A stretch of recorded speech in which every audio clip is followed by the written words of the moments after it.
NASA का एक spacecraft जिसमें 3 एस्ट्रोनॉट्स मौजूद थे, चांद पर लैंड करने के बिल्कुल करीब ही था कि अचानक एक ऐसा वाकया हुआ जिसका किसी को भी अंदाजा नहीं था। ये स्पेसक्राफ्ट अर्थ से 3,22,000 किलोमीटर दूर स्पेस के ऐसे हिस्से में था जहां तक पहुंचने में इनको पूरे 3 दिन लग चुके थे। स्पेसक्राफ्ट के मेन ऑक्सीजन टैंक में कोई खराबी हुई और वो एक जोरदार झटके से फट चुका था। ये ऑक्सीजन टैंक अंदर बैठे एस्ट्रोनॉट्स को ऑक्सीजन फराहम कर रहा था, यानी एस्ट्रोनॉट्स अब समझ चुके थे कि उनके बचने का अब कोई चांस मौजूद नहीं है। केबिन में अब सिर्फ 15 मिनट जिंदा रहने का ऑक्सीजन बचा था और जाहिर है इतने कम टाइम में वापस अर्थ तक पहुंचने का भी कोई चांस नहीं था। ज़ेम टीवी की वीडियोस में एक बार फिर से खुशामदीद। नाजरीन, स्पेस में रोबोट्स को भेजना ही नासा के लिए काफी मुश्किल टास्क होता है, लेकिन स्पेस में जीते जागते इंसानों को भेजना और फिर उनको सही सलामत वापस अर्थ तक लाना एक ऐसा मिशन होता है जिसमें अगर छोटी सी भी गलती हो गई तो सालों की मेहनत के साथ साथ इंसानी जान भी खोने का डर लगा रहता है। चाहे कोई भी स्पेसक्राफ्ट हो, वो स्पेस में एस्ट्रोनॉट्स को सूरज से निकलने वाली जानलेवा रेडिएशन से बचाने के साथ साथ उनको अर्थ जैसा एटमॉस्फेयर भी फराहम करता है ताकि वो अंदर जिंदा रह सकें। प्रेशराइज्ड केबिन्स जिनमें ऑक्सीजन फराहम करने के लिए ऑक्सीजन टैंक्स भी लगे होते हैं और केबिन से कार्बन डाइऑक्साइड खत्म करने के लिए स्पेशल फिल्टर्स भी लगे होते हैं। अगर किसी भी वजह से स्पेस में कोई हादसा पेश आए तो स्पेस क्राफ्ट के साथ साथ उसके अंदर बैठे एस्ट्रोनॉट्स हमेशा हमेशा के लिए काले आसमानों में खो जाएंगे, जिनको वापस लाना किसी के लिए भी पॉसिबल नहीं होगा। लेकिन आपको ये जानकर हैरत होगी कि ऐसा ही एक हादसा अप्रैल 1970 में अपोलो 13 पर पेश आया था। ये एक सच्ची कहानी है जो किसी साइंस फिक्शन स्टोरी से हरगिज कम नहीं है। इस मिशन से 1 साल पहले यानी 1969 में अपोलो 11 चांद पर कामयाबी के साथ लैंड कर चुका था और नील आर्मस्ट्रॉन्ग वो पहला शख्स था जिसने चांद की जमीन पर कदम रखा था।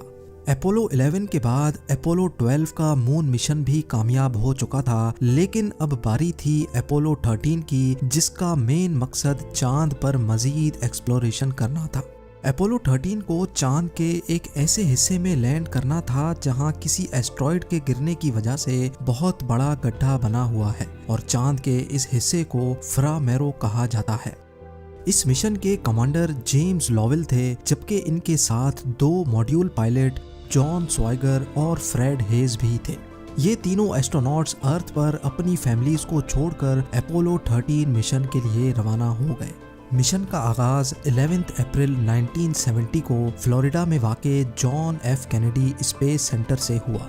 क्योंकि ये चांद पर इंसानों का कोई पहला ट्रिप नहीं था, इसी वजह से इसकी लाइव ब्रॉडकास्ट देखने में ज़्यादा लोग इंटरेस्टेड भी नहीं थे। इस स्पेस क्राफ्ट के 3 हिस्से थे, जिसमें कोन शेप का ये हिस्सा कमांड मॉड्यूल कहलाता था। ये कमांड मॉड्यूल वही जगह थी जहां तीनों एस्ट्रोनॉट्स को ज़्यादातर टाइम रहना था। दूसरा हिस्सा, जिसकी शक्ल स्पाइडर जैसी दिखती है, ये लूनर मॉड्यूल कहलाता था और इसका मेन मकसद चांद पर लैंड करना और वहां से एस्ट्रोनॉट्स को वापस लेकर जाना था। तीसरा और आखिरी हिस्सा ये सिलेंडर था जिसमें स्पेस क्राफ्ट का इंजन और ऑक्सीजन टैंक्स मौजूद थे और इसी वजह से इसको स्पेस क्राफ्ट का दिल भी कहा जाता है। अब प्लान ये था कि पहले ये पूरा स्पेस क्राफ्ट अर्थ के ऑर्बिट से निकलकर चांद के गिर्द चक्कर लगाएगा और तभी इनमें से 2 एस्ट्रोनॉट्स सही टाइम पर इस लूनर मॉड्यूल में बैठकर उसको स्पेस क्राफ्ट से अलग करेंगे और चांद पर लैंड कर जाएंगे। चांद पर सैंपल्स कलेक्ट करने के बाद लूनर मॉड्यूल इनको वापस चांद के ऑर्बिट में लेकर जाएगा, जहां वो वापस स्पेस क्राफ्ट से जा मिलेंगे और वापसी अर्थ की तरफ रवाना हो जाएंगे। लेकिन उनको क्या मालूम था कि चांद पर लैंड करना तो दूर की बात, बल्कि ये लोग एक ऐसे भयानक हादसे का शिकार होने जा रहे हैं जो कभी इनके सपने में भी नहीं आया होगा। इनको अर्थ से रवाना हुए 55 घंटे गुजर चुके थे। स्पेसक्राफ्ट अर्थ से 3,22,000 किलोमीटर दूर तेजी से चांद की तरफ रवाना था। इसी दौरान एक एस्ट्रोनॉट ने रूटीन के मुताबिक ऑक्सीजन टैंक का लेवल चेक करने के लिए जब बटन दबाया तो अचानक एक जोरदार झटका महसूस हुआ। ये झटका इतना शदीद था कि कमांड मॉड्यूल में बैठे दूसरे एस्ट्रोनॉट्स ने भी इसको महसूस किया। क्योंकि मॉड्यूल पायलट फ्रेड हेज की मजाक करने की आदत थी, इसी वजह से पहले सबको यही लगा कि शायद इसने फिर से कोई मजाक किया है। लेकिन इस बार फ्रेड हेज भी दूसरे 2 एस्ट्रोनॉट्स की तरह हैरान और परेशान था। अभी वो कुछ और सोचते कि तभी मास्टर अलार्म लाइट और electrical power failure light blink करना शुरू हो गई। मालूम पड़ा कि 2 इलेक्ट्रिकल वायर्स के मिल जाने की वजह से ऑक्सीजन का एक टैंक पूरी तरह से ब्लास्ट हो चुका है। मिशन कमांडर ने फौरन इस वाक़े की खबर अर्थ पर मौजूद नासा के मिशन कंट्रोल को दी। ये खबर मिलते ही नासा के मिशन कंट्रोल में जैसे अफरा तफरी सी मच गई, क्योंकि नासा के इंजीनियर्स को अच्छी तरह इल्म था कि ऑक्सीजन टैंक फट जाने के इंतहाई खौफनाक नताइज हो सकते हैं। 1-2 मिनटों के बाद जब मिशन कंट्रोल ने स्पेस क्राफ्ट से रियल टाइम डाटा निकाला तो मालूम पड़ा कि ना सिर्फ स्पेस क्राफ्ट में एक ऑक्सीजन टैंक फटा है, बल्कि दूसरा ऑक्सीजन टैंक भी तेजी से खाली होता जा रहा है। इसके साथ साथ 3 में से 2 इलेक्ट्रिकल सप्लाईज भी फट चुकी हैं, जो कि स्पेस क्राफ्ट को चलाने का अहम तरीन जरिया थी। एक ही वक्त में इतने ज्यादा मसलों को हैंडल करना मिशन कंट्रोल के लिए हद से ज्यादा मुश्किल था। दूसरी तरफ स्पेस क्राफ्ट में मिशन कमांडर जेम्स लोवेल ने जब खिड़की से बाहर देखा तो उसको सर्विस मॉड्यूल में से कोई गैस लीक होती दिखाई दी। ये ऑक्सीजन गैस थी जो दूसरे और आखिरी ऑक्सीजन टैंक में से लीक हो रही थी। इस वक्त तक तीनों एस्ट्रोनॉट्स को अच्छी तरह इल्म हो चुका था कि वो एक बहुत बड़े मसले में फंस चुके हैं। अब कंडीशन ये थी कि इनकी लाइट्स भी ऑफ हो चुकी थीं, इनके पास पीने का पानी भी नहीं था, इनका सिर्फ आखिरी पावर बैकअप बचा था और लगे हाथ जो सांस ये लोग ले रहे थे वो भी आखिरी और लीक शुदा ऑक्सीजन टैंक से आ रहा था। इन मसलों के साथ साथ एक और भयानक मसला भी था। जी हाँ, ब्लास्ट की वजह से पूरा एयरक्राफ्ट अपनी डायरेक्शन चेंज कर बैठा था। इसका मतलब ये था कि अगर इन्होंने फौरन अपनी डायरेक्शन सही नहीं की तो ये हमेशा हमेशा के लिए डीप स्पेस में गुम हो जाएंगे। लिहाजा इनको सबसे पहले अपनी डायरेक्शन ठीक करनी थी। दूसरी तरफ ये खबर पूरी दुनिया में फैल चुकी थी। वो तमाम टेलीविजन नेटवर्क्स जो इस मिशन को इम्पोर्टेंस ही नहीं दे रहे थे, वो अब अपोलो 13 पर होने वाले हादसे को रिपोर्ट कर रहे थे। एस्ट्रोनॉट्स की फैमिलीज के साथ साथ पूरी दुनिया इस अफसोसनाक खबर को देख रही थी। वक्त तेजी से गुजरता जा रहा था। ब्लास्ट को अब पूरा 1.5 घंटा गुजर चुका था। दूसरे ऑक्सीजन टैंक में अब सिर्फ इतना ऑक्सीजन बचा था कि अगले 15 मिनट तक वो कमांड मॉड्यूल को ऑक्सीजन सप्लाई कर सकेगा। इसी मौके पर नासा के मिशन कंट्रोल ने ये फैसला किया कि एस्ट्रोनॉट्स को कमांड मॉड्यूल से निकालकर लूनर मॉड्यूल में शिफ्ट किया जाए। खुशकिस्मती से लूनर मॉड्यूल में उसकी अलग ऑक्सीजन सप्लाई थी, लेकिन मसला ये था कि वो एक छोटी सप्लाई थी और सिर्फ 2 एस्ट्रोनॉट्स के लिए डिजाइन की गई थी। पर क्योंकि और कोई ऑप्शन तो था नहीं, इसी वजह से यही कदम उठाना पड़ा। तीनों एस्ट्रोनॉट्स लूनर मॉड्यूल में चले तो गए, लेकिन ये इन तीनों को कब तक जिंदा रख सकेगा, ये जानने के लिए नासा के इंजीनियर्स जमीन पर रियल टाइम कैलकुलेशंस कर रहे थे। कैलकुलेशन से पता चला कि लूनर मॉड्यूल 3 एस्ट्रोनॉट्स को अगले 2 दिनों तक ऑक्सीजन सप्लाई कर सकता है।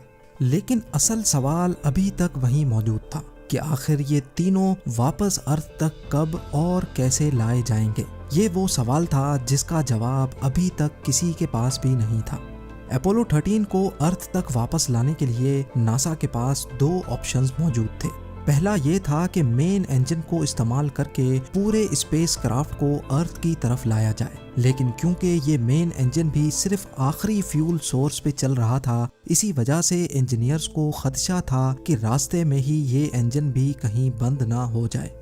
दूसरा ऑप्शन था कि चांद की ग्रेविटी को इस्तेमाल करके स्पेस क्राफ्ट को अर्थ तक धकेला जाए, जिसमें काफी कम पावर इस्तेमाल होगी।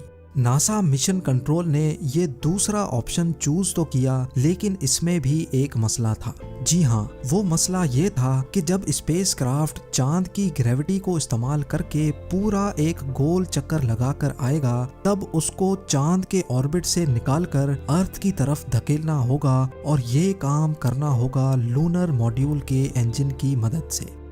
लूनर मॉड्यूल का इंजन, जो कि सिर्फ चांद से टेक ऑफ करने के लिए डिजाइन था, उससे ये काम पहली बार लिया जाना था, जो कि काफी ज्यादा रिस्की था। लूनर मॉड्यूल के रॉकेट्स को किस पॉइंट पर और कितनी देर के लिए चलाया जाएगा, ये कैलकुलेशंस भी इतनी आसान नहीं थी। इन कैलकुलेशंस में छोटी सी भी गलती एक बहुत बड़े हादसे को दावत दे सकती है। अर्थ पर नासा के मिशन कंट्रोल ने ये सारी कैलकुलेशंस करके एस्ट्रोनॉट्स को भेजी, और लूनर मॉड्यूल में बैठे एस्ट्रोनॉट्स ने वही किया जैसा उनसे कहा गया था। चांद के गिर्द चक्कर लगाने के बाद एक खास पॉइंट पर पहुंचकर उन्होंने 35 सेकंड तक रॉकेट बर्न किया, जिससे आखिरकार उनकी डायरेक्शन अर्थ की तरफ हो चुकी थी। पूरे 2 दिनों के बाद स्पेसक्राफ्ट 32,000 किलोमीटर्स पर आवर की स्पीड से चलता हुआ अर्थ के काफी करीब पहुंच चुका था, और अब इनको काफी मुश्किल तरीन चीज का सामना करना था। वो मुश्किल चीज ये थी कि अर्थ के एटमॉस्फेयर में दाखिल होने से पहले इनको लूनर मॉड्यूल छोड़कर वापस कमांड मॉड्यूल में जाना था, क्योंकि सिर्फ कमांड मॉड्यूल ही इस काम के लिए बनाया गया था। लिहाजा अपने स्पेस सूट पहनकर वो कमांड मॉड्यूल में गए, जहां सारे कंप्यूटर्स बंद पड़े रहने की वजह से वहां का टेम्परेचर फ्रीजिंग पॉइंट से भी नीचे जा चुका था। अर्थ में एंट्री के लिए उन्होंने खुद को लूनर और सर्विस मॉड्यूल से अलग कर दिया। नासा के मिशन कंट्रोल और पूरी दुनिया के लोगों का सांस रुका हुआ था, क्योंकि अब वो वक्त काफी करीब आ चुका था जब बगैर कंट्रोल्स के ये लोग अर्थ में वापस एंटर होने जा रहे थे। एंट्री के वक्त गरमाइश की वजह से पूरे 3 मिनटों तक उनसे राब्ता टूटा रहा। जब 3 मिनट के बाद भी उनका कोई जवाब नहीं आया, तो सबको यही लगा कि शायद एस्ट्रोनॉट्स जान की बाजी हार बैठे हैं। लेकिन फिर अचानक वही हुआ जिसका सबको इंतजार था। उन्होंने रेडियो पर अपनी खैरियत का पैगाम भेज दिया। अर्थ के एटमॉस्फेयर में एंटर होते ही उन्होंने अपने पैराशूट खोल दिए थे, जिसको अब टेलीविजन पर भी दिखाया जा रहा था। एस्ट्रोनॉट्स की फैमिलीज के साथ साथ हर शख्स ये मंजर देखकर जश्न मना रहा था। आखिरकार पूरे 5 दिनों के बाद 17 अप्रैल को उनका मॉड्यूल पैसिफिक ओशन में जा गिरा, जहां से उनको फौरन रेस्क्यू कर लिया गया। उम्मीद है जेम टीवी की ये वीडियो भी आप लोग भरपूर लाइक और शेयर करेंगे। आप लोगों के प्यार भरे कमेंट्स का बेहद शुक्रिया। मिलते हैं अगली शानदार वीडियो में।